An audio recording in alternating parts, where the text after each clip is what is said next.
Wealthy CEO employs single mother to manage his defiant twin offspring. He is taken aback by the images captured on the cameras. Before we embark on this narrative journey, please share a comment below and let us know your location as you tune in. Delight in the narrative. Sarah Mitchell wrapped her worn coat around herself, bracing against the sharp December wind that howled through the bustling downtown street. Next to her, 10-year-old Max moved quietly, his tiny fingers clutching his cherished Nintendo Switch, the final present from his father before the tragedy 3 years prior. "Are you certain about this, dear?" Sarah inquired, her voice trembling just a bit. Max nodded with determination, even as his knuckles paled from gripping the gaming console with intensity. "It's all right, Mom. We require the funds for our rent payment." Sarah's heart shattered. Just a bit more. It's a heartbreaking reality that no child should ever face, having to relinquish their cherished possessions just to secure a place to call home. Yet, here they found themselves. After losing her teaching assistant position last month and depleting their limited savings on medicine when Max fell ill with pneumonia, they found themselves with only a few dollars left. They took their place by the entrance of Westfield Mall, observing as well-heeled shoppers flowed in and out, adorned with designer bags and exuding an air of ease. Sarah set aside her ego. "Excuse me, sir," she called out to the impeccably dressed businessman. "Are you considering the purchase of a lightly used Nintendo Switch? It's in impeccable shape." The man scarcely acknowledged them as he rushed by. Sarah made another attempt with a woman balancing shopping bags. "Excuse me, would you—" "I don't carry cash," the woman interrupted, her pace unwavering.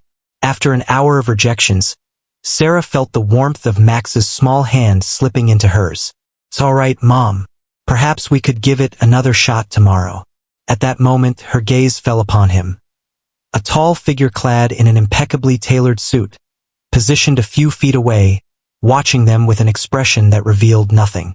He exuded authority, his steel-gray eyes piercing as they shifted from Sarah's face to Max's gaming console. "What is the cost?" he inquired abruptly, his resonant voice slicing through the clamor of the bustling street. Sarah squared her shoulders. $300. It was hopeful, yet she required every cent. The man moved toward them with deliberate slowness, his eyes fixated on Max's firm hold of the Nintendo. "What prompts you to put it up for sale?" Sarah was taken by surprise by the question. Most potential buyers inquired about battery life or included games, rather than their motivations. "That's a private matter," she responded with conviction. To her astonishment, the man's demeanor shifted, revealing a hint of warmth. "Absolutely."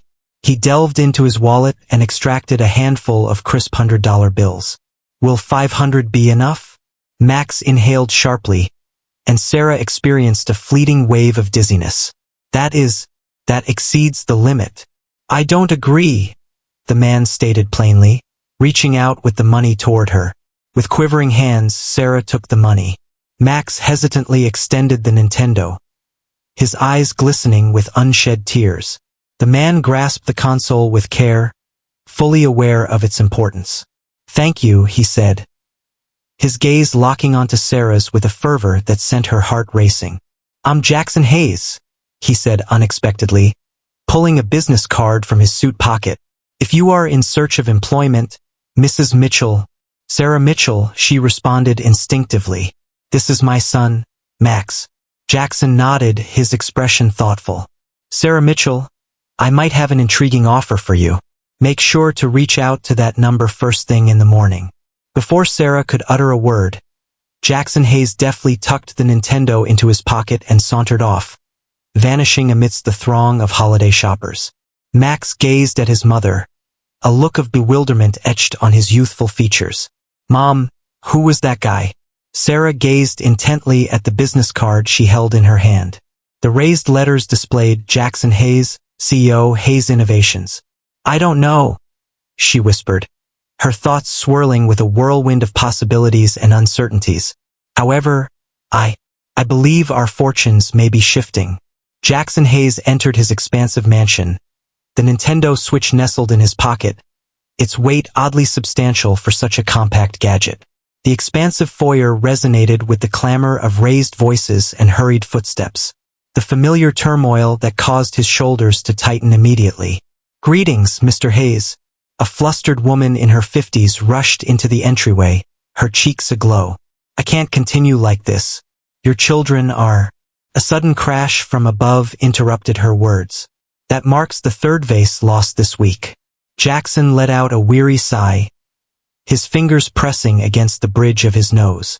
"Mrs. Winters, I kindly ask you—" "No, I've reached my limit." She flung her apron at him. 7 caregivers in 5 months. These boys require more than what I can provide. With that, she burst out, the weighty door crashing shut behind her. "Father has returned home." A voice echoed from above, lacking any warmth or invitation. "Jackson." He glanced upward to find the same familiar faces gazing down from the landing, Ethan and Noah, his 10-year-old twin boys. Their faces reflected a blend of challenge and caution. "What transpired with Mrs. Winters?" he inquired, fully aware of the response. Ethan, the more vocal of the twins, shrugged his shoulders. "She claimed we were beyond control and unbearable." Noah murmured softly, his gaze lowered. Jackson ascended the stairs at a deliberate pace, observing his sons intently. Their mother's features were evident in them. Emma's chestnut hair and delicate nose were evident, yet it was their eyes that unmistakably belonged to him. Ever since Victoria had walked out 2 years ago, those eyes had become more and more shielded. "Gentlemen, we've had discussions regarding this matter." He maintained a calm and composed tone, akin to that of someone engaging with challenging board members. "It's not possible to continue pushing away those who genuinely want to assist us. What's stopping us?" Ethan took on the challenge. "In the end, they all depart regardless." The unfiltered pain in his son's voice caused Jackson to recoil. Just as he was about to reply, the phone buzzed to life, his assistant on the line with an urgent message from Tokyo. As ever, work offered a perfect refuge. "We'll discuss this later," he said, retreating to his office. Hours later, Jackson sat in contemplation, his gaze fixed on the Nintendo Switch resting on his desk. He reflected on Max's hesitance to let it go, the silent grace in Sarah Mitchell's gaze despite their evident struggles. There was an essence to her demeanor, inviting yet resolute, open yet resilient, that lingered in his mind. His sons had been deprived of a mother's affection from the moment they entered the world. Emma had passed away while giving them life. Victoria, his second wife, seemed to prioritize his financial status over the joys of motherhood. At this moment, his sons were descending into chaos, and he felt he was letting them down. Without a second thought, Jackson grabbed his phone and dialed his assistant. "Rebecca, could you please conduct a background check on an individual for me?" By morning, he had uncovered every detail about Sarah Mitchell, a former elementary school teacher who had faced the tragedy of losing her husband in a construction accident. Despite her financial struggles, she maintained an impeccable reputation in every position she had held. Jackson arrived at his conclusion. He sought a companion who would stand by his sons, someone who grasped the depths of loss and the strength of resilience. The Nintendo Switch rested on his desk, a silent emblem of possibility. Occasionally, the most precious treasures emerge from the most surprising sources. He lifted the receiver, ready to present a proposition that would alter the course of events entirely. Sarah found herself before the grand iron gates of the Hayes estate, with Max shifting uneasily at her side. The security guard scrutinized her ID, granting them passage with a brief, dismissive nod. "Mom, this place is enormous," Max whispered, his eyes wide with wonder as they neared the mansion. "It resembles those films where the antagonist survives." Sarah tightened her grip on his hand. "Quiet now, Mr. Hayes is presenting us with a valuable chance." Even she had her doubts. The job offer appeared almost unreal in its allure. A live-in housekeeper and nanny for his twin sons, offering a salary that could alleviate all their financial concerns. The grand front door creaked open just as they raised their hands to knock. Jackson Hayes stood there, effortlessly stylish in casual designer attire that likely surpassed the total value of Sarah's entire wardrobe. "Welcome, Ms. Mitchell and Max." His tone was friendly yet distant. "Kindly step inside." The interior was truly astonishing. Elegant marble floors, lofty ceilings, and exquisite artwork. Sarah immediately sensed her discomfort in her faded jeans and thrifted coat. "Your children?" she inquired, sensing the stillness of the house. Jackson's expression grew more intense. Above, scheming without a doubt. He beckoned them to accompany him to his study. "Prior to your encounter with them, there's something I need to clarify." Once seated, Jackson's polished demeanor wavered just a bit. Ethan and Noah have faced challenges ever since their stepmother departed 2 years ago. 7 housekeepers have left in just 5 months. Sarah arched an eyebrow. What precisely were the nature of these challenges? Mostly pranks, rebellion, disregard for regulations. Jackson took a moment to reflect. Their mother passed away while giving birth. Victoria, my second wife, was the sole maternal presence in their lives, and she left them without a word of farewell. Sarah felt a deep pang of sorrow at the thought. "I understand." Jackson continued, "I've secured a guest house for you and Max as you consider whether this arrangement suits you. Are you perhaps having second thoughts?" Underneath his professional demeanor lay an unusual fragility, as though he anticipated dismissal. "I want to meet them first," Sarah stated with conviction. On the upper level, 2 indistinguishable boys were seated cross-legged on the bedroom floor, leaning intently over what appeared to be blueprints. They looked up with matching frowns as Jackson cleared his throat. "Gentlemen, allow me to introduce Ms. Mitchell and her son, Max. Ms. Mitchell will be taking care of you beginning today." "How long will it be?" A twin took on a challenge. "Mrs. Winters endured for 4 days. "That's Ethan," Jackson said. "Allow me to introduce you to Noah." Noah, a bit leaner and more reserved than his sibling, hardly met anyone's gaze. "It's a pleasure to meet you both," Sarah expressed with warmth. "I trust that we will find a good rapport." The twins shared a glance that unmistakably conveyed their skepticism. As Jackson led them to the guest house, Sarah noticed the initial trap. A nearly imperceptible wire spanned the hallway at ankle level. She nonchalantly stepped over it, subtly encouraging Max to follow suit while keeping the focus elsewhere. Within the cozy confines of the guest house, Max directed his gaze towards her. "Mom, those boys seem quite intimidating." "They are in pain," Sarah said softly. "There exists a distinction." That evening, while Sarah was sorting through their limited possessions, a sudden crash followed by a splash echoed from the bathroom. She hurried inside, only to discover a bucket had been cleverly positioned above the door, drenching the floor with soapy water. Instead of anger, she sensed a surge of determination. These boys required a steadfast presence, someone who would remain unwavering in their support. And if there was one thing Sarah Mitchell excelled at, it was pushing through challenges with unwavering determination. From his security monitor, Jackson observed with intrigue as Sarah methodically cleaned up the chaos. Her expression conveyed not frustration, but a deep sense of compassion. After a long stretch of uncertainty, a glimmer of hope sparked within him. The morning broke with an unsettling stillness. Sarah navigated the main house with a sense of trepidation, anticipating yet another prank, but was met only with a hollow silence. The twins seemed to be still in slumber. Jackson has already left for work, leaving behind a short note regarding meetings until the evening. She resolved to make breakfast regardless, believing that food could serve as a gesture of reconciliation. In the polished kitchen, more refined than any she had encountered previously, she detected the sound of shuffling footsteps. Max emerged, his eyes heavy with sleep. "Mom, the beds here are incredibly soft. I nearly sank into mine." With a warm smile, Sarah playfully tousled his hair. "Well, don't become overly accustomed to..." A sudden, jarring noise from above broke her concentration. She hurried toward the noise, with Max trailing closely behind. Ethan stood in the hallway, his expression meticulously composed, as he hovered over a broken picture frame. "It was an accident," he stated with a flat tone, yet his entire demeanor hinted at a different story. Sarah crouched down to assess the extent of the damage. Within the frame rested a captivating photograph of a stunning woman cradling her infant twins. "Is this your mom?" she inquired softly. Ethan's cultivated nonchalance wavered. Our true mother, not Victoria. With great care, Sarah extracted the photo from the shattered glass. She possessed an exquisite beauty. Her smile is yours.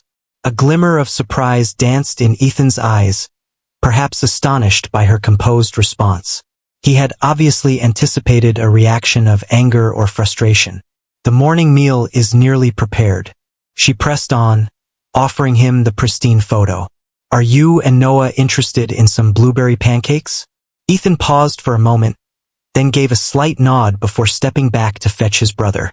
In his downtown office, Jackson felt his focus wavering, glancing at the security feed on his tablet far more frequently than at his financial reports. He observed Sarah maneuver through each challenge, confronting the twins with syrup in her shoes, salt in the sugar bowl, and a water balloon poised above the laundry room door. Instead of raising her voice or threatening to walk away, she met the situation with steadfast patience. Following the water balloon incident, she genuinely chuckled, then seamlessly transformed it into a lesson on water displacement while tidying up, captivating both boys with the science underlying their own mischief. The knock from Jackson's assistant broke the silence, catching him off guard. Sir, the Tokyo awaits. The conference room is filled with eager investors, all awaiting the proceedings. With a resigned sigh, he murmured as he shut off the security feed. That evening, he came back to discover a sight that was anything but ordinary. The three boys were gathered around the kitchen table, engrossed in what seemed to be model airplanes, while Sarah busied herself with dinner preparations. She acknowledged Mr. Hayes with a subtle smile. Your return was quite the surprise to us. The twins glanced upward, their faces revealing the familiar caution that accompanied his presence. Jackson felt a sharp twinge as he recognized how infrequently he witnessed them involved in anything that wasn't harmful. What is happening here? He inquired, motioning towards the models. Noah spoke softly, sharing that Max is guiding us in the art of constructing balsa wood planes. He learned from his father in the past. The phrase lingered, laden with a mutual recognition of grief. Jackson's gaze fell upon a leather-bound album, meticulously positioned on a shelf, a relic he hadn't encountered in years. It held the sole images of Emma alongside the twins prior to her passing. I hope you don't mind, Sarah said, trailing her eyes along his line of sight. The boys presented it to me. I believed it warranted a unique spot. Later, once the children were tucked in for the night, Jackson discovered Sarah in the kitchen, going over the schoolwork that the twins had completed with some reluctance. What was your approach? He inquired suddenly. Sarah gazed upward, a look of confusion on her face. What should be done? Endure through just one day without giving up. They tend to be significantly more challenging around newcomers. Sarah pondered her response thoughtfully. They're pushing limits, checking if I'll leave them behind as well. What they require is not so much discipline, but rather a steady and reliable approach. Jackson gazed at her, this seemingly average woman possessing remarkable perception. Until today, Emma had never been brought up in conversation with anyone. Children must hold onto their memories, Sarah whispered gently, even when it brings pain. After a long time, Jackson found himself contemplating whether he might require something similar. 2 weeks into their new arrangement, Sarah discovered herself maneuvering through the intricate dynamics of the Hayes household with increasing assurance. The twins' pranks had lessened in occurrence, yet they had not vanished completely. Today, she was resolute in her quest to penetrate Noah's guarded facade. Noah, the more reserved twin, frequently found himself in the shadow of Ethan's audacious spirit.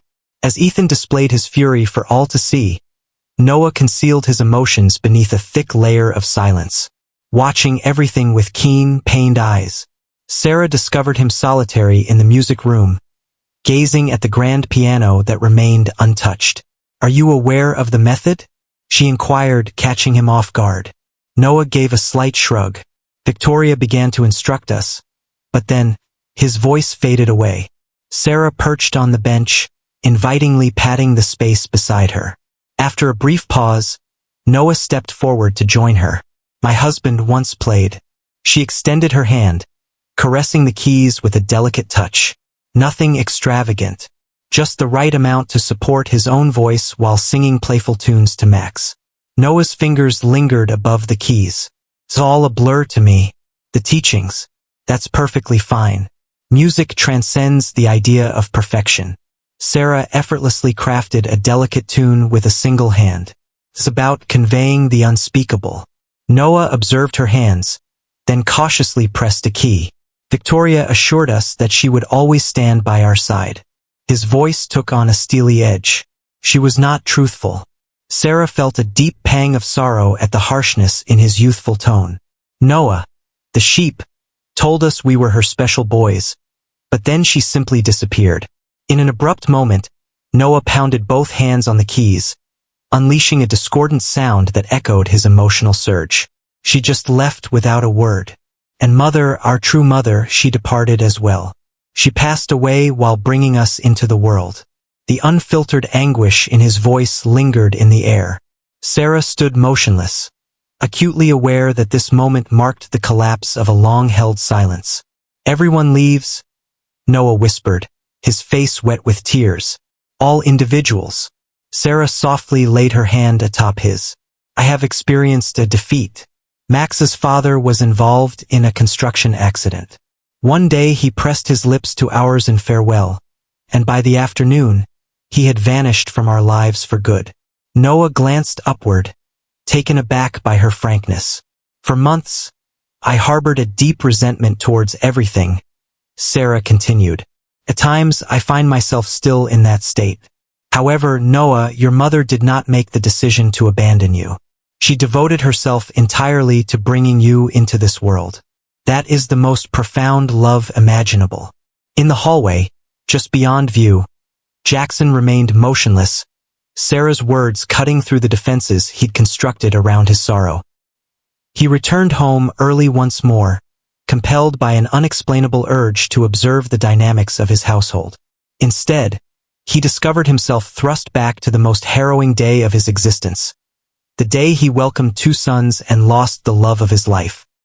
He had always kept the subject of Emma from the boys, as it stirred emotions he preferred to keep buried. Could that have been yet another misstep on his part? Will the pain ever cease? Noah's question brought Jackson's focus back to the here and now. It evolves, Sarah replied with contemplation. The suffering intertwines with your very essence. Yet the affection endures as well.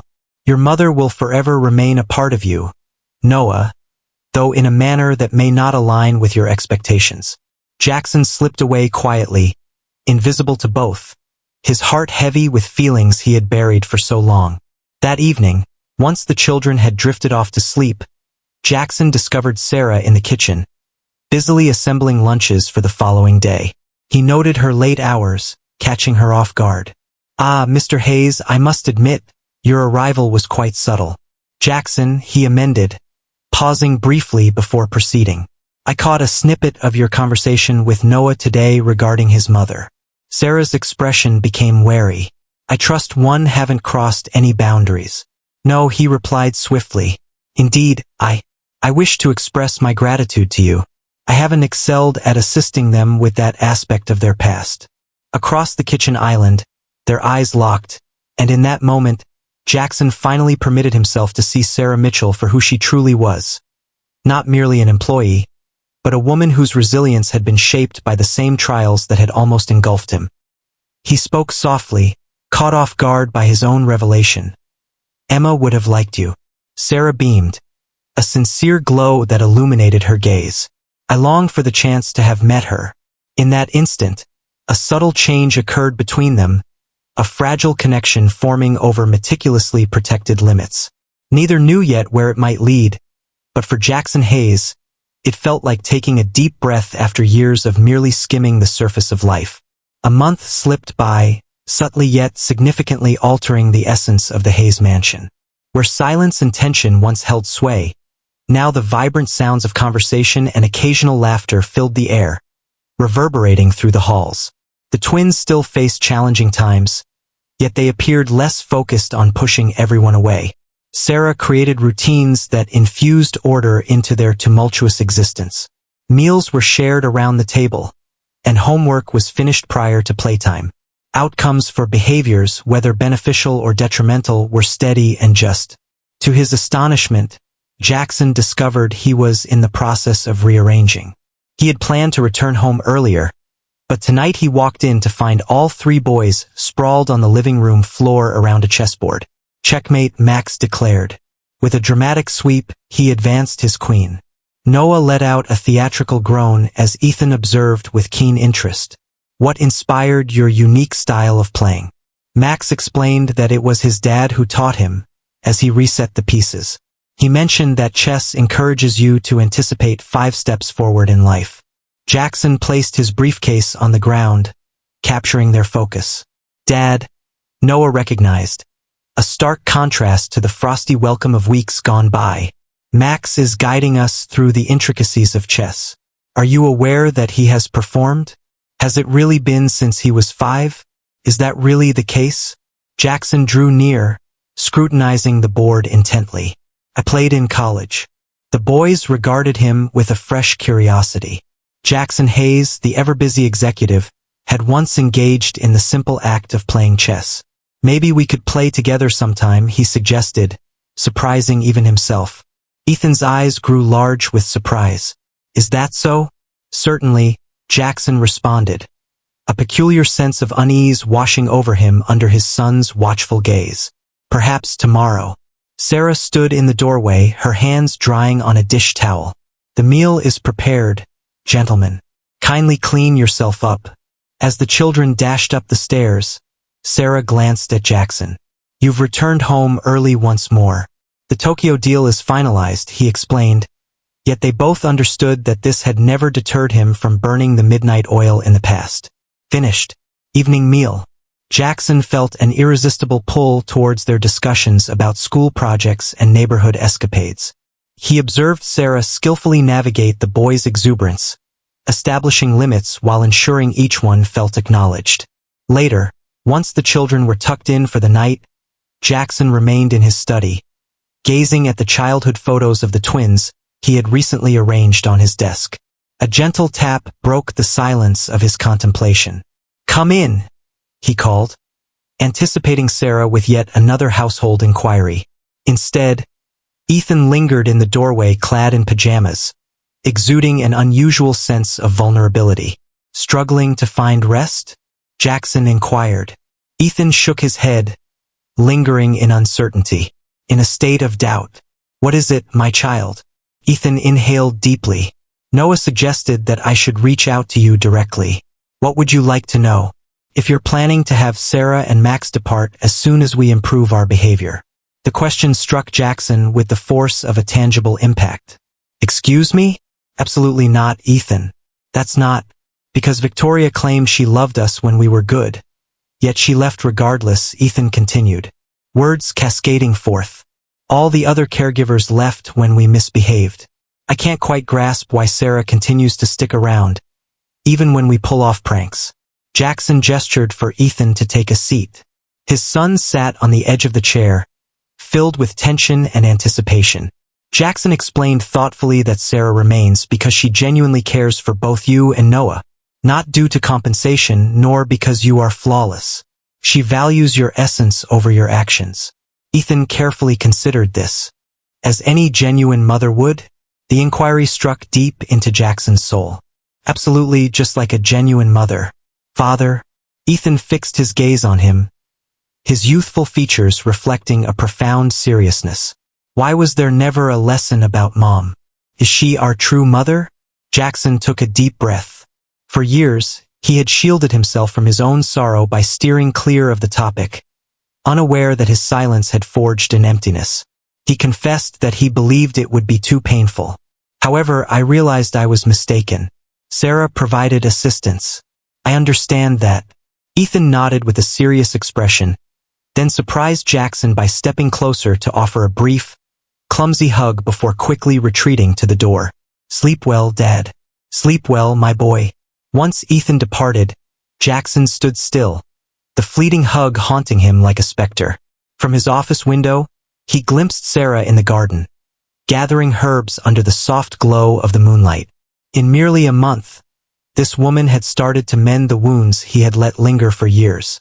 The understanding was simultaneously soothing and frightening. A typical Tuesday afternoon transformed into something remarkable with a single phone call. As Sarah assisted Noah with his science project, her cell phone chimed, revealing a number she immediately recognized. Is this Principal Whitaker? Indeed, this is Sarah Mitchell. As she listened, her expression transformed from astonishment to exhilaration. The boys observed with keen interest as she concluded the call, exhaling a breathless, "Thank you so much." What was that all about? Max inquired, picking up on his mother's unexpected joy. Sarah settled into her seat, making an effort to hold back her grin. Do you recall Westside Elementary, the place where I had my interview last spring? A teaching position has finally become available. Comprehensive benefits, a summer program opportunity, all that we've been wishing for. Max's eyes sparkled with excitement. Did you land the position? They've asked me to come in for another interview next week. But Principal Whitaker mentioned that it's almost a done deal for me. She grasped Max's hand tightly. We might find a home of our own once more, my dear. The twins shared a look, an unspoken understanding flowing between them. Noah's grip on his pencil grew firm, his knuckles turning pale. Yet you have only just arrived, he murmured softly. Sarah's celebration dimmed as she sensed the pain in Noah's voice. This merely an interview, she reassured him. Nothing has been finalized at this point. Yet the harm had already been inflicted. The haunting presence of abandonment lingered once again in the twins' minds. That evening, upon Jackson's return home, he felt the change right away. The house exuded an unsettling familiarity, echoing the tense ambience of his life before Sarah. He discovered her in the kitchen, crafting dinner by herself. Where have the boys gone? He inquired. Above. There has been silence from them since this afternoon. Sarah anxiously tucked a strand of hair behind her ear. I received a call regarding a teaching position. Realization illuminated Jackson's expression. It's merely an interview, she emphasized swiftly. Jackson nodded, brushing aside the sudden constriction in his chest. Absolutely. It's worth chasing after. Sarah found herself pausing, caught in a moment of uncertainty. Ethan and Noah were not pleased with it. Jackson remarked with a straightforward tone that they had developed a bond with you. Yet his face revealed a deeper, more intricate emotional landscape. To the two of you, an unvoiced inquiry lingered in the air between them. Have you developed a fondness for them? Before Sarah had the chance to reply, a sudden crash from upstairs interrupted the atmosphere. They hurried to discover water streaming down the corridor from the brimming bathroom sink. Ethan lingered in the doorway, a mask of defiance concealing the fear etched on his features. Oh dear, he remarked without any emotion. This marked the initial chaotic prank in several weeks, a conscious return to familiar habits. Jackson's lips parted, fury igniting in his gaze. Yet Sarah brushed her fingers against his arm gently. I got this, she murmured softly. She walked up to Ethan with a steady resolve. Could you assist me in refining this, please? What is the reason behind this? It seems you're bound to depart regardless. His voice wavered just a bit. Sarah lowered herself to his level, seeking his gaze. Ethan Hayes, I am not Victoria. No matter what job I pursue, I will always remain a part of your life. The boy's lower lip quivered. That's what everyone claims. I don't make promises I can't keep, Sarah stated with conviction. Even if I were to work in a different place, we could still meet up, share a meal together occasionally, and continue your chess lessons. Jackson observed the interaction, captivated by Sarah's effortless ability to maneuver through his son's feelings, while he felt powerless, an outsider in his own residence. Later that night, Jackson discovered Max sitting by himself on the patio, examining his repaired Nintendo Switch, the same one Jackson had bought months earlier, which he had quietly restored and given back to the boy. Could I accompany you? Jackson inquired. Max nodded, his demeanor unusually grave. Mom is eager to secure that teaching position. She frequently discusses it. Jackson settled next to him. It's what she prepared for. I understand. Max lifted his gaze to meet his eyes. However, I find myself reluctant to depart. Ethan and Noah feel like the siblings I always wished for. The straightforward sincerity of the child's confession resonated profoundly with Jackson. For individuals had forged connections within his home, while he lingered at the edges, watching but never truly engaging. What would encourage you to remain? He discovered himself inquiring. Max pondered the question with great seriousness. It seemed as if we were meant to be here, a sense of belonging enveloping us. He hesitated. As if we truly belonged together. The phrases hung in the cool night air, a challenge that Jackson felt uncertain about confronting. The following morning, after Ethan's mishap with the sink, Jackson took his time making his way downstairs, a departure from his usual promptness. He had tossed and turned through the night, mulling over Max's words. As if we truly belonged together. The idea both captivated and filled him with dread. As Sarah set off to take the children to school, Jackson stumbled upon Max in the game room, clearly distressed and by himself. Max, what brings you away from school today? Jackson moved forward with care, observing the boy's tear-streaked face. Max swiftly brushed his sleeve across his face. I informed Mom that I was experiencing a stomachache. Jackson settled next to him, observing the Nintendo Switch tightly held in Max's grasp. The display bore a fracture, while the casing was slightly detached. What transpired? He inquired softly. Max gulped nervously. Ethan felt a surge of anger this morning. He mentioned that if we're going to leave regardless, he no longer cares about maintaining our friendship. His voice quivered. He snatched my Switch and hurled it away. Jackson meticulously picked up the damaged console. Could I? With a heavy heart, Max surrendered it. Jackson scrutinized it with honed accuracy. After all, his realm was technology. The displays are shattered, yet the internal mechanisms appear to be unharmed. He cast a fleeting look at Max. This is something I could fix, you know. Is that so? A glimmer of hope shone in the boy's eyes. There's a workshop located downstairs. Could you assist me, please? Max nodded with enthusiasm, trailing behind Jackson into an unfamiliar room. This area stood in stark contrast to the formal office above, filled with an array of circuit boards, tools, and incomplete projects scattered about. The playroom of a man who constructed a technological empire. Huh? They collaborated closely. Jackson felt an unexpected ease in Max's company. The young lad exhibited an innate curiosity, posing insightful inquiries regarding every element. My father also had a knack for repairing things. Max suggested softly as they meticulously restored the shattered display. Not computers but automobiles and related things. My mother tells me that my hands resemble his. Jackson watched intently, taking in Max's skillful maneuvers. She is correct. You have an innate talent. Once the last wire was connected, Jackson returned the fixed console to Max. Give it a go now. Max's expression brightened as the screen illuminated with vibrant colors. You've resolved it, I appreciate it. We resolved it, Jackson noted, feeling an unexpected warmth from the boy's joy. Max's demeanor shifted to one of gravity. Mr. Hayes, may I pose a question to you? Absolutely. What makes you appear so frightened when you're around Ethan and Noah? The question struck with the force of a tangible impact. Jackson began to protest, but then hesitated. This child warranted truthfulness. I guess I'm afraid, he confessed softly. What are you referring to? They are merely children. Jackson meticulously returned his tools to their case. None of them. He hesitated, contemplating the possibility of letting them down. After their mother passed away, I found myself at a loss on how to fulfill the roles of both parents. Then Victoria arrived, and I believed she would bridge that void. Her departure made me aware that I had been relying on her company as a reason to maintain my emotional distance. Was it because you feared the pain of being hurt once more? Max inquired with unexpected depth. Jackson cast a keen glance in his direction. Is that what your mother said? Max gave a slight shake of his head. No, but that's the reason Mom chose not to date after my dad passed away. She confided in me her fear of opening her heart to someone who could walk away.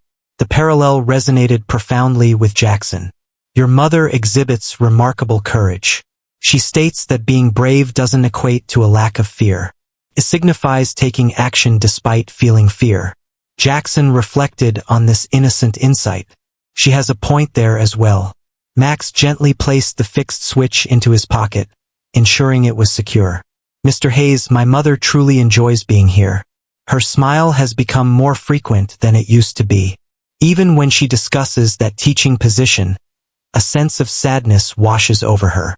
Just as Jackson was beginning to grasp this revelation, his phone chimed with a text message from Sarah. Is Max all right? Should I return home sooner? In a moment of sharp insight, Jackson understood precisely what action he must take. Sarah had been nurturing everyone around her. His sons, her son, and even him, all in quiet, thoughtful ways. Maybe it was finally the moment for someone to reflect on her needs. Max, he declared, reaching a conclusion. Would you be willing to assist me with something significant? The boy's eyes sparkled with curiosity. What type of thing? An unexpected revelation. In honor of your mother. Sarah came back from her teaching interview, her mind swirling with mixed feelings. The role was precisely what she had envisioned. Encouraging leadership, innovative programs, and a compensation package that exceeded her expectations. As Principal Whitaker described the opportunity, Sarah couldn't help but recall the twins' expressions at breakfast that morning, serious and distant as they offered her their best wishes. The mansion greeted her with an eerie silence as she stepped inside. Greetings, young men? She discovered Jackson in his study, deeply engrossed in his paperwork. He looked up, his face a mask of mystery. What did you think of the interview? It went well, she confessed, easing into the chair opposite him. They extended the job offer immediately. Well done. His tone was deliberate, polished. At what time shall we begin? Post-holiday reflections. In 6 weeks' time. Sarah observed him intently. I have not made a decision yet. Jackson placed his pen on the table. What's stopping us? This is what you've desired. Everything evolves, she remarked with a quiet certainty. Individuals evolve. A tense stillness lingered in the air until Jackson broke the quiet. I have something important to share with you. He paused for a moment, then pressed on. Concerning Emma. And then what unfolded next? Sarah leaned in a bit, feeling the gravity of his words. Emma and I met in college, he started, his voice gentle yet unwavering. She immersed herself in the world of literature. I was the tech enthusiast, the nerd who couldn't fathom that someone so full of life would ever take a second glance in my direction. We created it all as a team. My initial venture, our journey, our aspirations for a family. He approached the window, his movements deliberate and thoughtful. The journey of pregnancy was challenging right from the beginning. The doctors cautioned us, yet Emma refused to entertain other options. She repeatedly insisted that these boys deserved their opportunity. His voice wavered just a bit. On the night she passed, I cradled our boys as they took her away. I felt a strong desire to despise them, Sarah. For a brief instant I truly did. Sarah's eyes brimmed with tears. Is that you, Jackson? I immersed myself in my tasks, employing caregivers to manage what I found too daunting to confront. It was at a charity event that I crossed paths with Victoria. She exuded beauty, confidence, and an effortless charm that captivated the boys. I assured myself that it sufficed. That bond and sense of security were everything that truly counted. His laughter carried a tinge of bitterness. She penned a note, expressing that she'd encountered someone who ignited a spark within her, as if that made it acceptable to leave behind 2 children who had already suffered the loss of their mother. Sarah positioned herself next to him, maintaining a respectful distance, yet undeniably there. You've shouldered this burden in solitude for far too long. Jackson pivoted to confront her. Since your arrival, I've begun to observe things more closely. Ethan's laugh mirrors Emma's perfectly. Noah's concentration deepens as he reads, his brow furrowing in focus. He shook his head in disbelief. For years, I tried to avoid seeing her in their faces, and all I accomplished was losing the chance to truly know my own sons. It's not too late, Sarah whispered softly. That is what you have revealed to me. He locked his gaze with hers. You have restored my family to me, Sarah. And now you're thinking about moving on. The raw openness in his expression took her by surprise. This went beyond merely providing convenient childcare. This was an experience of greater depth. I'm at a loss, she admitted. The boys require a sense of stability. My accepting another position, interrupting the rhythm we've created. What is it that you require? Jackson's interruption caught her off guard. Neither the boys, nor Max, nor myself.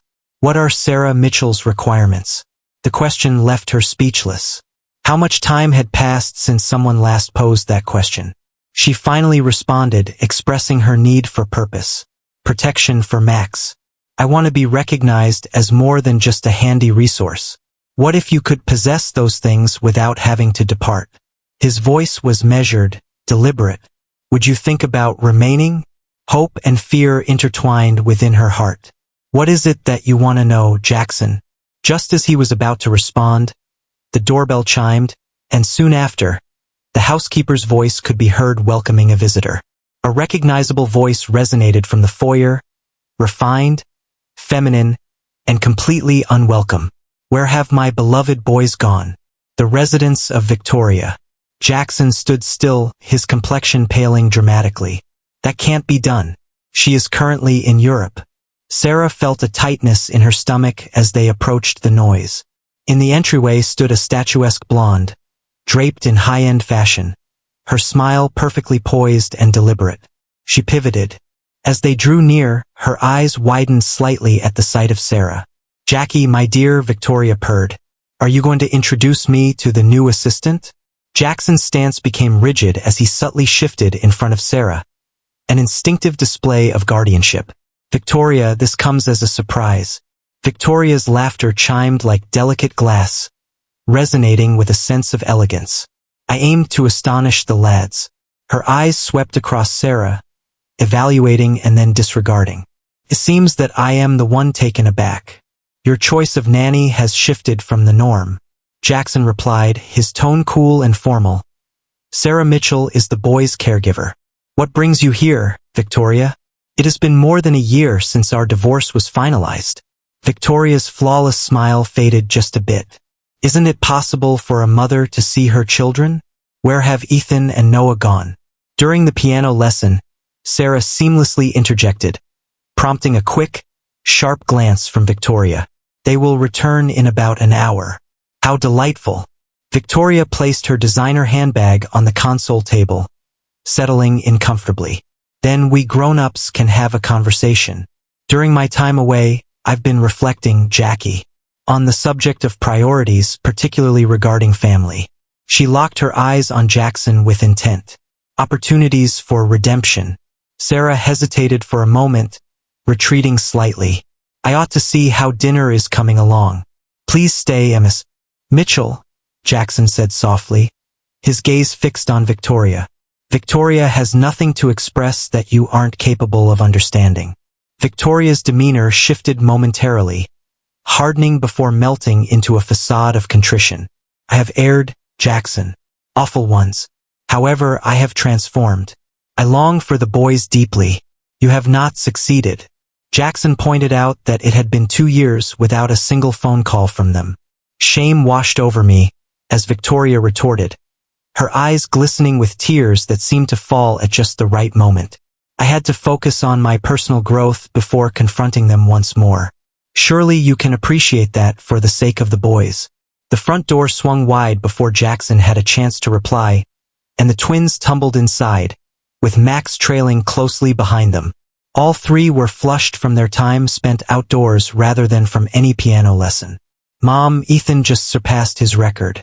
Max halted suddenly, feeling the weight of the atmosphere.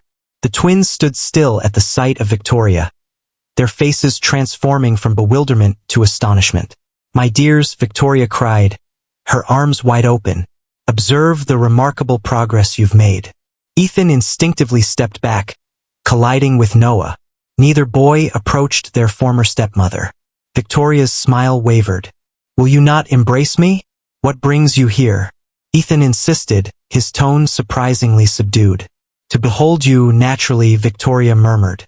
I've longed for your presence immensely. Noah gazed at Sarah, his eyes filled with doubt. She offered him a comforting nod, even as her own heart raced with worry.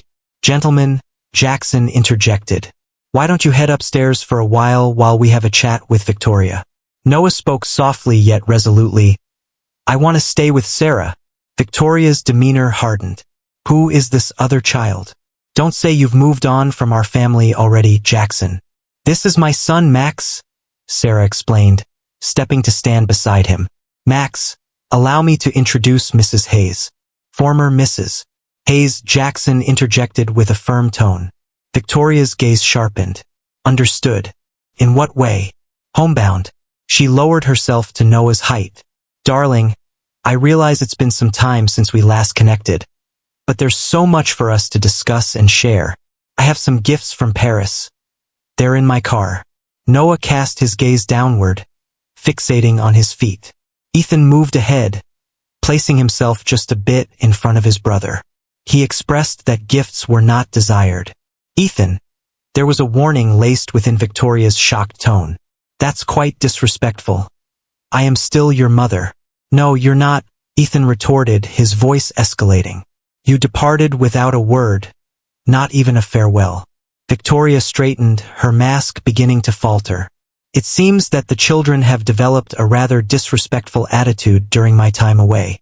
The boys have faced many challenges, Sarah remarked thoughtfully. Maybe this isn't the ideal moment for... I don't recall soliciting parenting guidance from the staff. Victoria interjected coldly, and Jackson's composure clearly shattered. That will do, Victoria. Sarah transcends the role of mere hired help to this family. A hint of peril danced in Victoria's gaze as she shifted her attention between them. Understood. How intriguing. She gathered her handbag with a measured serenity. I'll return tomorrow when the children are calmer, overcome with emotion. There's much to delve into, Jackson, concerning the future of our family. With the door shutting softly behind her, Noah faced Sarah, his expression betraying a palpable sense of dread. Will she be taking us with her? Sarah lowered herself to his level, fully conscious of Jackson observing them intently. I assure you, no one will lead you to a place you don't wish to be. Yet, as she caught a glimpse of Jackson's troubled gaze above the children's heads, she questioned whether that was a commitment either of them could uphold. The evening following Victoria's surprising arrival, the Hayes mansion exuded an air of a stronghold besieged. Jackson dedicated countless hours to conversing with his attorney, while Sarah endeavored to uphold a sense of normalcy for the children's benefit. The twins, typically enthusiastic about bedtime tales, were quiet and attached. There's no need to worry, Sarah said soothingly, as she gently tucked Noah's blanket around his shoulders. Your father will ensure that nothing negative occurs. Yet Victoria invariably achieves her desires. Noah murmured, his gaze filled with trepidation. She claimed that Dad was unable to refuse her. Sarah gently ran her fingers through his hair. Individuals evolve, Noah. Your father has become more powerful than he once was. Previously, Ethan sat cross-legged on his bed, wearing a frown. What brings her back at this moment? We managed just fine without her. I'm not sure, Sarah confessed. No matter what unfolds, you both possess the strength to navigate through it. This time you have company. Once the boys had finally succumbed to slumber, Sarah discovered Jackson in his study, gazing intently at the legal documents scattered across his desk. What did your attorney advise? She inquired softly. Jackson rubbed his weary eyes, a gesture of fatigue that spoke volumes. Victoria holds no legal rights over the boys. The terms of the divorce agreement were unmistakably outlined. She surrendered all parental rights in return for a significant settlement. That's quite encouraging. Wouldn't you agree? It ought to be. His expression was marked by unease. However, Victoria is not one to back down when she sets her mind to something. And she has a knack for achieving her desires. Sarah rested against the doorframe. What do you believe her true desires are? Probably money. It seems her new relationship may not have unfolded as she had envisioned. He let out a deep, weary sigh. She is aware of my vulnerability. I would spare no expense to shield the boys from further suffering. The boys possess more strength than you might realize, Sarah said softly. They have been on a journey of recovery. Jackson locked his gaze with hers. Due to your influence. He paused for a moment, then continued. The task remains incomplete. Our earlier discussion concerning your presence here. Sarah felt her heart race. Absolutely not. Just as he was about to proceed, his phone vibrated. Jackson cast a quick look at the screen, his expression darkening. Once more, it's Victoria. He chose not to answer the call. Whatever she has in mind, I must bring this to a swift conclusion. The next morning, Sarah brought Max and the twins to the local park, believing that a breath of fresh air could help calm their nerves. She observed from a bench as they sent a soccer ball flying across the field, feeling a sense of relief at their fleeting moments of joy. It appears they hold you in high regard. Sarah glanced over to see Victoria beside her, exuding elegance in a tailored pantsuit, even in the relaxed atmosphere. Madam Hayes? Sarah responded with a hint of hesitation. The boys failed to mention that you would be joining us. Former Mrs. With a tight smile, Victoria corrected Hayes, reflecting Jackson's words from the previous day. And they were unaware. I believe it's important for us to have a conversation. Female to female. Sarah held her tongue, biding her time. Victoria positioned herself next to her, ensuring a measured space between them. You've handled them admirably.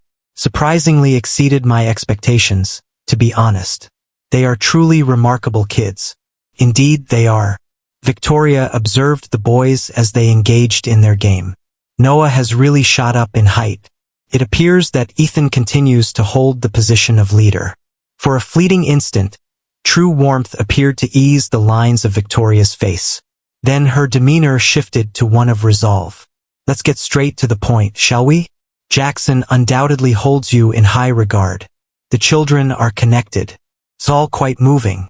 Her voice acquired a sharp, resolute quality.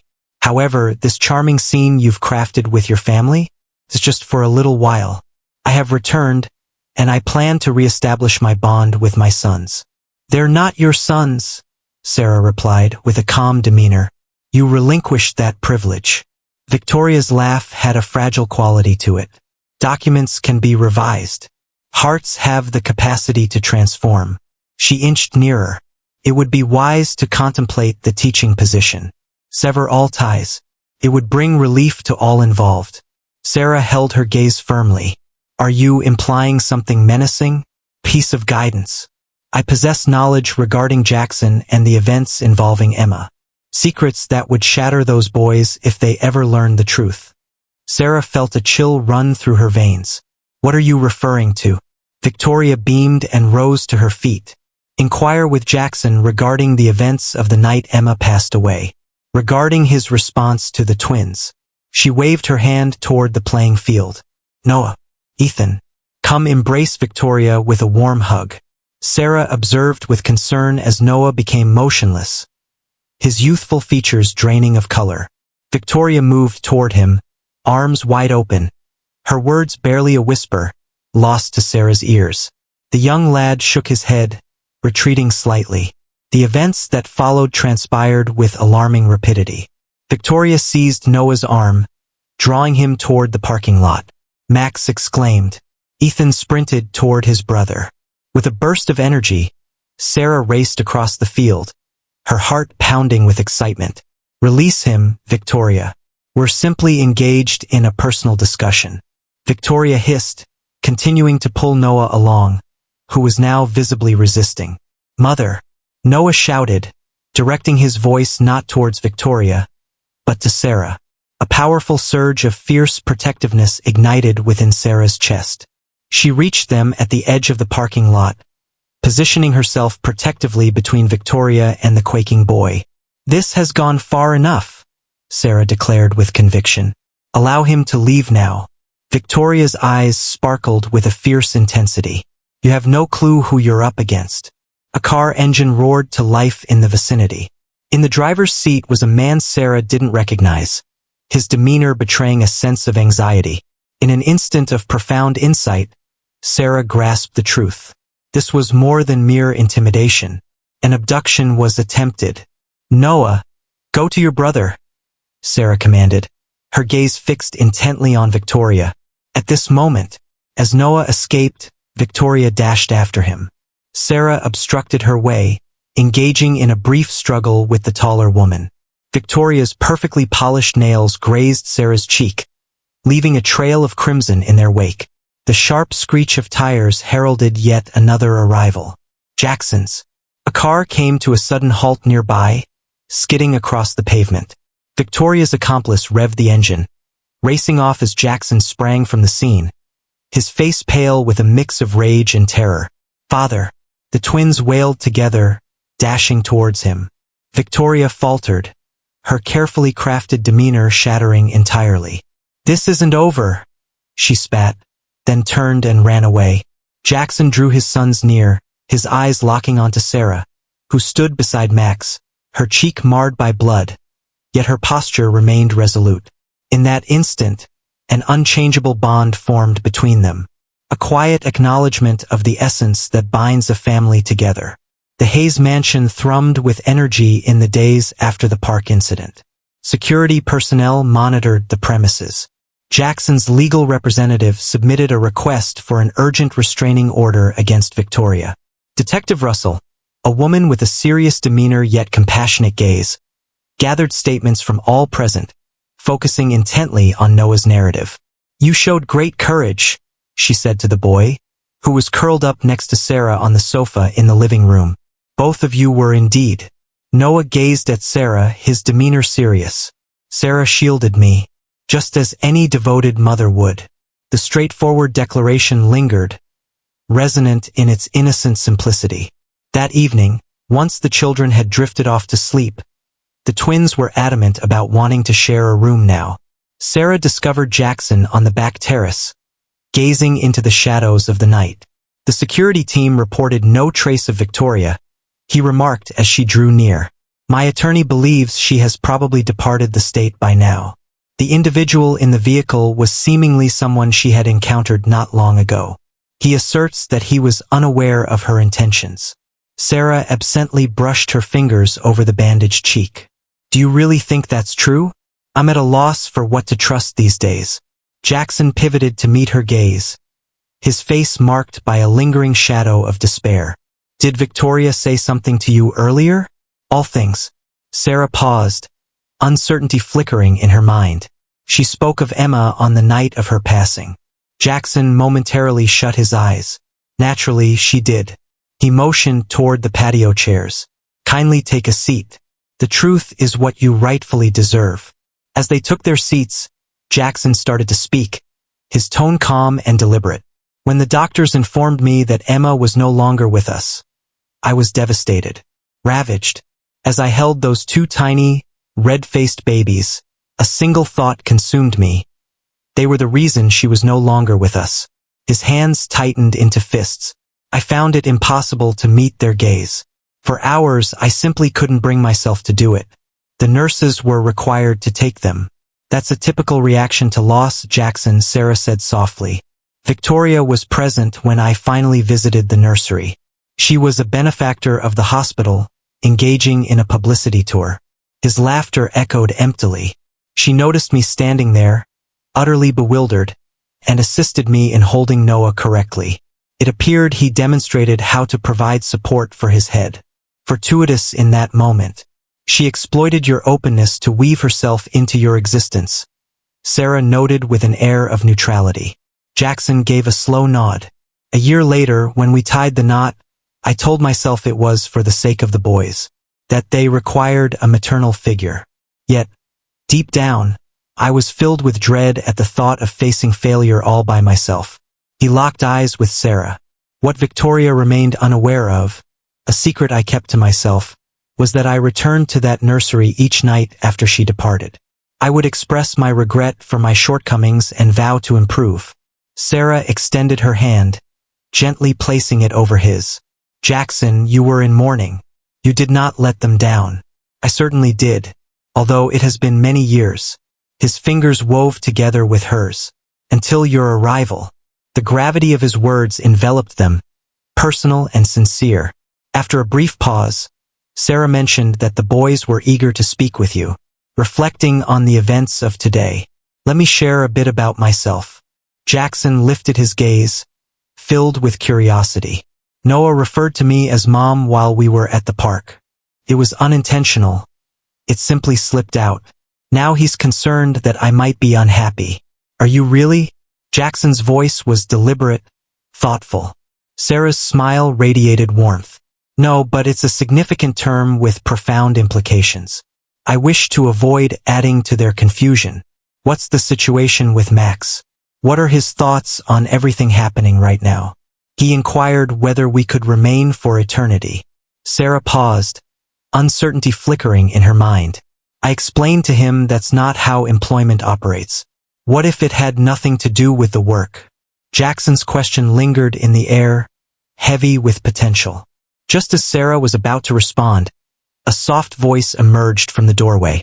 Father, is that you, Sarah? They looked over to see Ethan in his pajamas, his hair a messy halo and a look of worry etched on his face. What is it, my child? Jackson approached him without hesitation. Noah experienced a terrifying dream concerning Victoria's decision to take him away. Ethan's lower lip quivered ever so slightly. Same here. Without a moment's pause, Sarah and Jackson ascended the stairs behind him. Noah was discovered propped up in bed, his cheeks glistening with tears and his body shaking. Max had somehow found his way to the twins' room, sitting on the edge of Noah's bed. She is unable to reach you, Max was expressing with sincerity. My mom is not allowing her to do that. Jackson perched on Ethan's bed, pulling him in close, while Sarah nestled next to Noah, gently running her fingers through his hair. She agreed, stating that Max was correct. You are secure in this place. But she will return, Noah murmured. She consistently does. This time, Jackson vowed it would be different. I will ensure she doesn't cause you pain again. None of us shall. As the children settled down, there was no proposal to go back to their individual rooms. Instead, Jackson gathered additional blankets, while Sarah nestled against the headboard, with Noah comfortably tucked by her side. Ethan nestled beside his father, while Max took up residence at the foot of Noah's bed. Bathed in the gentle illumination of the nightlight, they created a shield of safety around one another. Not the family any of them had initially envisioned, but precisely the one they all required. As he was on the brink of slumber, Ethan lifted his head with a drowsy motion. Dad, is it possible for us to finally become a true family? In the dimly lit room, Jackson's gaze locked onto Sarah's, an unspoken exchange unfolding between them. We already are, my boy, he responded gently. We already exist. 3 weeks following the Victoria incident, the Hayes mansion readied itself for a Thanksgiving celebration it hadn't hosted in years.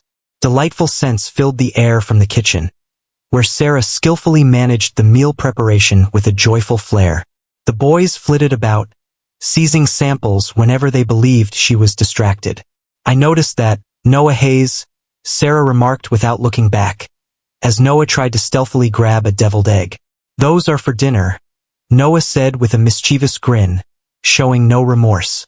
Dad insists that I'm a growing boy in need of protein. Is that really the case? Sarah arched an eyebrow, attempting to hold back a grin. Well, Dad can clarify why his meticulously arranged appetizer tray has inexplicably diminished before the guests show up. Visitors? Ethan stood in the doorway, a look of alarm etched across his features. Which guests are you referring to? Sarah cleaned her hands on her apron. It's simply Ms. Abernathy from next door, along with my friend Claire from my previous apartment building and her daughter Lily. Compact, y assure you.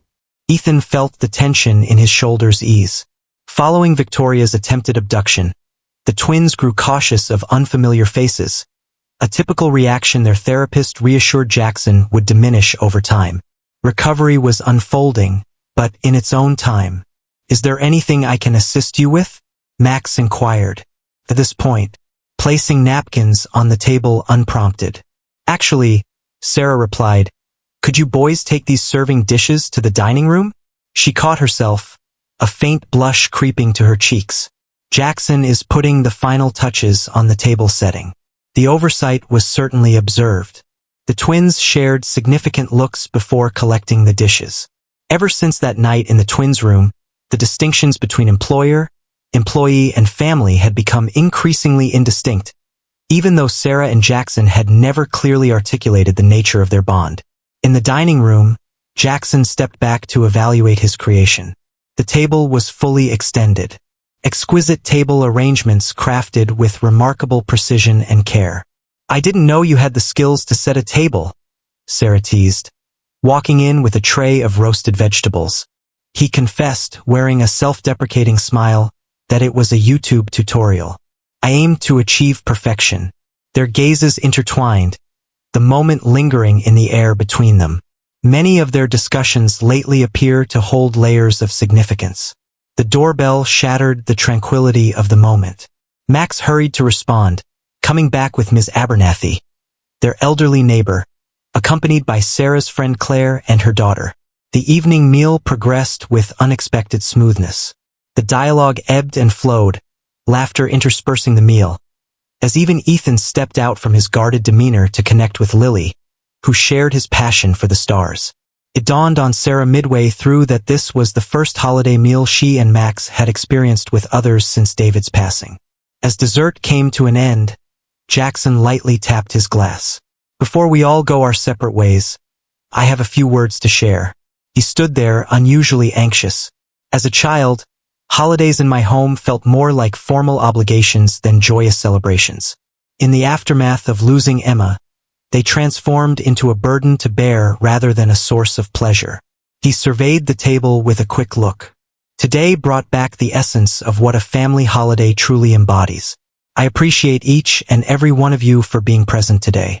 Claire locked eyes with Sarah, her eyebrow arched in a way that silently conveyed her endorsement of this man, who appeared to be a stark contrast to the frigid billionaire CEO depicted by the media.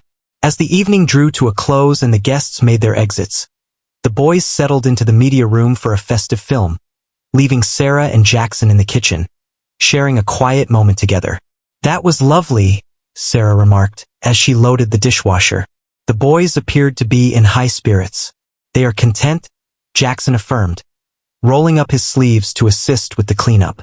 "All of us are." He took a moment, then spoke softly. "I appreciate your support."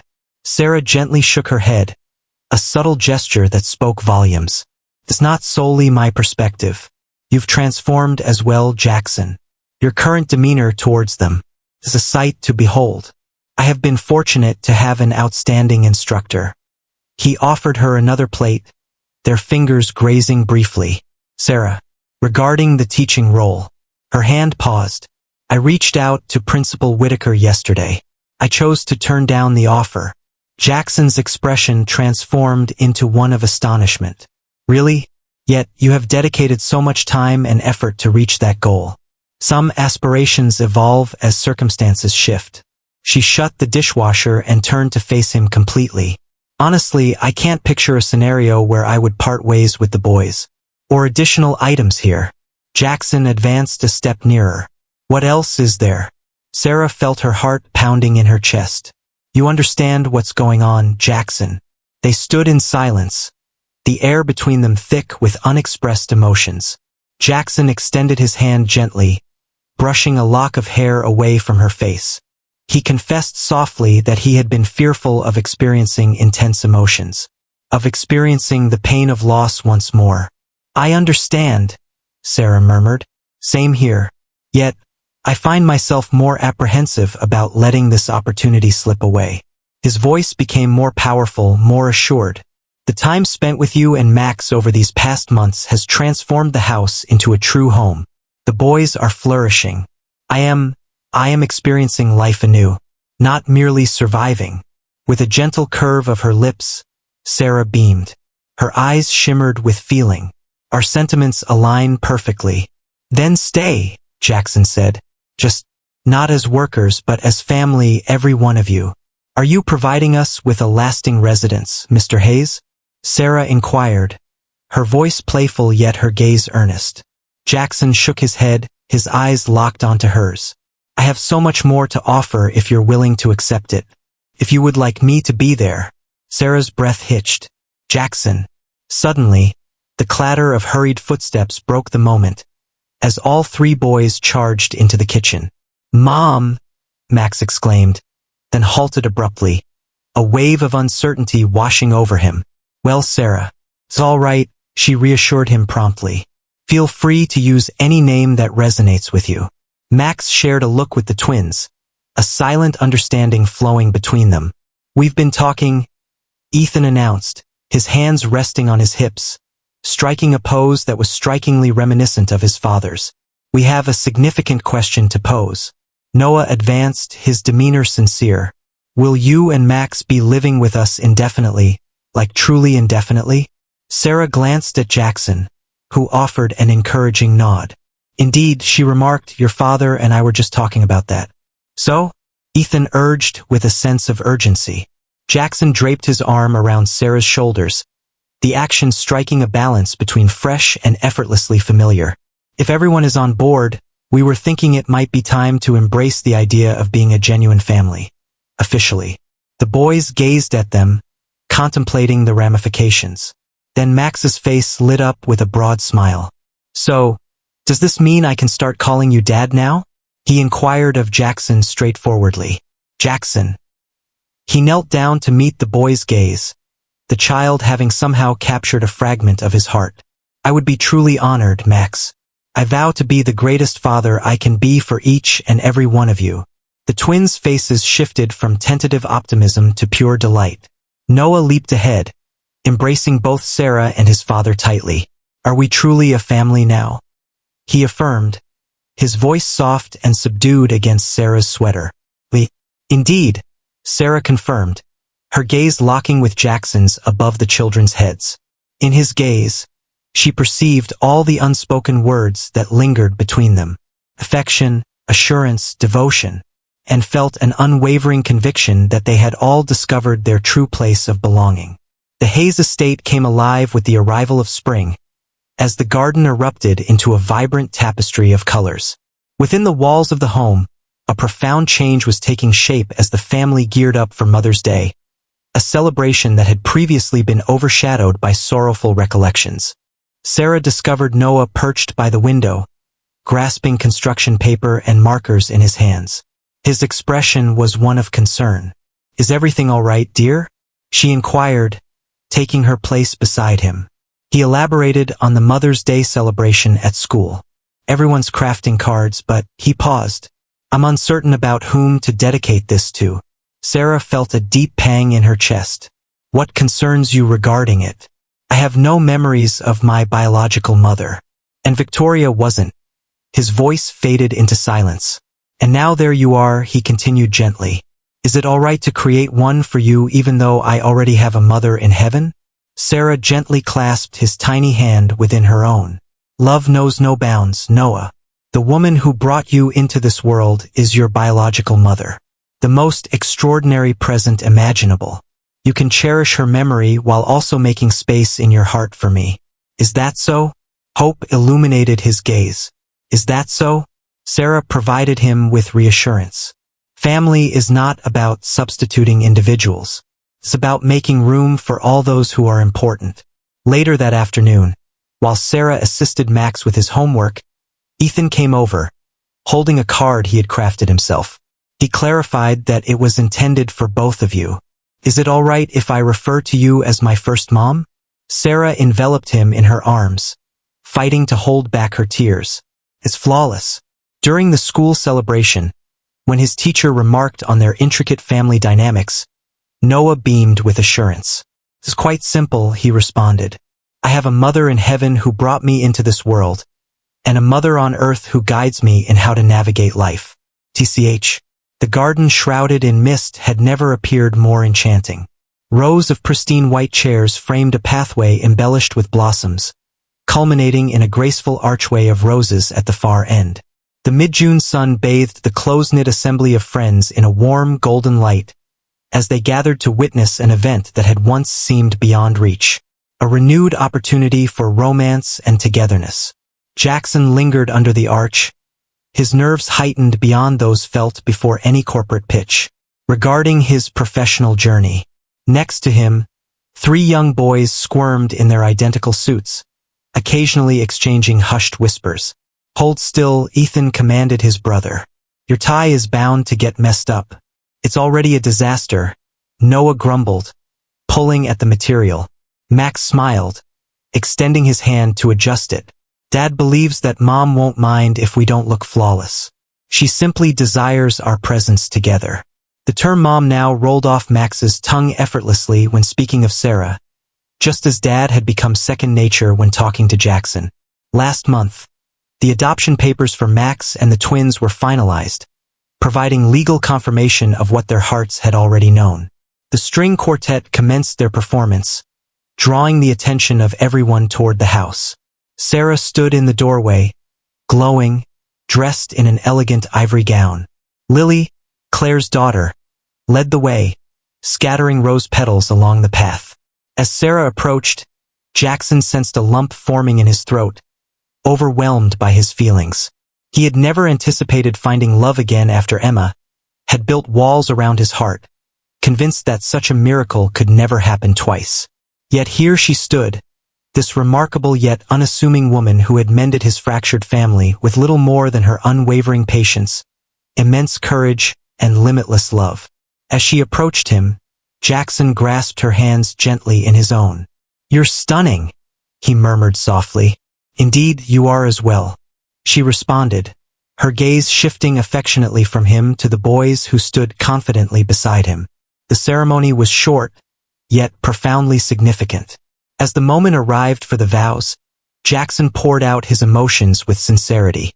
"Sarah, you discovered us in our moments of confusion, not only the boys but myself as well. You revealed to me that safeguarding my heart came at the cost of fulfilling its true purpose." His voice deepened, thick with feeling. "I vow to cherish you and Max with the same unwavering commitment you've demonstrated to us. To recognize that family is not merely a gift, but a creation we forge together, each and every day." With a gentle grip, Sarah held his hands tightly, her eyes shimmering with unshed tears as she replied, "Jackson, I approached your door in search of safety, yet discovered a sanctuary instead. Your lessons have shown me that love doesn't become safer by being contained or limited. It gains power through connection." She smiled even as tears streamed down her face. "I vow to stand by your side, no matter what challenges arise. To guide our boys in becoming men who understand the essence of love, boldly, and to always cherish the extraordinary gift of discovering one another in our times of greatest need." Following the ceremony, while guests chatted and children frolicked on the lawn, Jackson guided Sarah to a quaint table positioned near the house. On it sat a glass display case, inside which rested Max's Nintendo Switch, the unexpected spark that had united them. Jackson shared that he had it restored, not for play but for remembrance. With a delicate touch, Sarah caressed the case. "The inception of our journey. One of countless beginnings," Jackson amended, pulling her nearer. "And no conclusions." From across the garden, they observed their sons. Unquestionably so, all 3 of them, indistinguishable and unqualified, racing and laughing together, complete, mending and liberated. "They will be fine, won't they?" Sarah whispered softly. Jackson nodded, his arms firmly wrapped around her waist. "More than just fine. They possess their most essential requirements." "What is that?" His gaze locked onto hers, unshielded and fearless. "The assurance of being cherished. This family, our family, is eternal." As the sun dipped below the horizon, stretching shadows across the lawn, the Hayes family assembled for photographs beneath the arch adorned with roses. Not the family any of them had initially envisioned, but precisely the one they all required, united not by circumstance or duty, but by the conscious decision to cherish one another through whatever challenges arose. In this decision, they discovered their most profound strength and utmost happiness.